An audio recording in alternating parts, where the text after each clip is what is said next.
When does a half-truth cross the line into a punishable lie? That's what the Supreme Court asked when it looked at a law banning knowingly making any false statement on loan documents. The justices unanimously agreed that a statement can be misleading yet still be true, and the law only reaches statements that are actually false. Nine Robes uses non-partisan, everyday language to focus on the facts of what the Supreme Court is saying. Here, you'll find clear, concise summaries of every Supreme Court opinion, stripped of legalese and clickbait headlines. Each post breaks down the facts, explains the court's reasoning, and highlights the crucial details that often go unnoticed.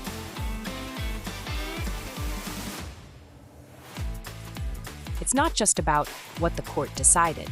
It's about why those decisions matter, to give you a deeper understanding of the cases that define our nation's legal landscape. These summaries are generated by AI. Be careful and consult reputable sources when in doubt. Because of that narrow reading, the court sent the case back to the lower court to decide whether Thompson's statements were outright lies or just clever ways to spin the facts. Patrick Thompson borrowed three sums from Washington Federal Bank: $110,000 in 2011, $20,000 in 2013, and $89,000 in 2014, totaling $219,000. When the bank failed in 2017, the FDIC, as receiver, sought repayment. During two debt collection calls, Thompson disputed an invoice showing a $269.58 balance, telling FDIC contractors that he had no idea where the 269 number comes from, and that he borrowed $110,000. The government indicted him under 18 U.S.C. Tac 1014 for knowingly making any false statement to influence the FDIC's handling of a loan. A jury convicted, and Thompson moved for acquittal, arguing his statements were literally true. He had in fact borrowed $110,000, albeit misleading by omitting subsequent borrowings. Both the District Court and the Seventh Circuit held that the Tac 1014 also covers misleading statements, affirmed the convictions, and rejected the claim of literal truth. The Supreme Court granted certiorari to decide whether Tac 1014 reaches misleading but true statements. Chief Justice Roberts, for a unanimous court, held that Tac 1014's reference to false statements does not encompass statements that are merely misleading. First, the statute's text uses only the adjective false, which unambiguously means not true, and omits the word misleading. A misleading statement can be true, and a true statement is not false. Any false statement does not expand the category to include all misleading statements. Second, context confirms this narrow reading. Other federal criminal and regulatory provisions in Title 18 expressly prohibit false or misleading statements. So interpreting FACR 1014 to cover all misleading statements would render that language superfluous. Third, precedent is in accord. In United States v. Wells, the court declined to graft a materiality requirement into FACR 1014 because Congress omitted it. Similarly, Williams v. United States held that a check cannot be a false statement at all.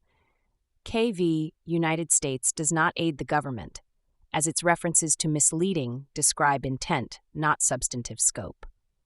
Finally, the court recognized that context is relevant to determining whether a given statement is false, and remanded for the Seventh Circuit to assess whether a reasonable jury could find Thompson's statements false in their factual setting. Justice Alito concurred to emphasize 5 key takeaways. 1. Praxis 1014 reaches only untrue statements. 2. False bears its ordinary meaning of not true.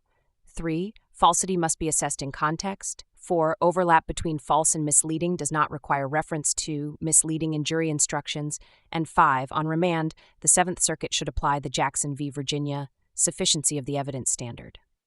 Justice Jackson also concurred, noting that because the jury was correctly instructed to find only false statements, the Seventh Circuit should simply affirm the verdict if a rational fact-finder could find falsity.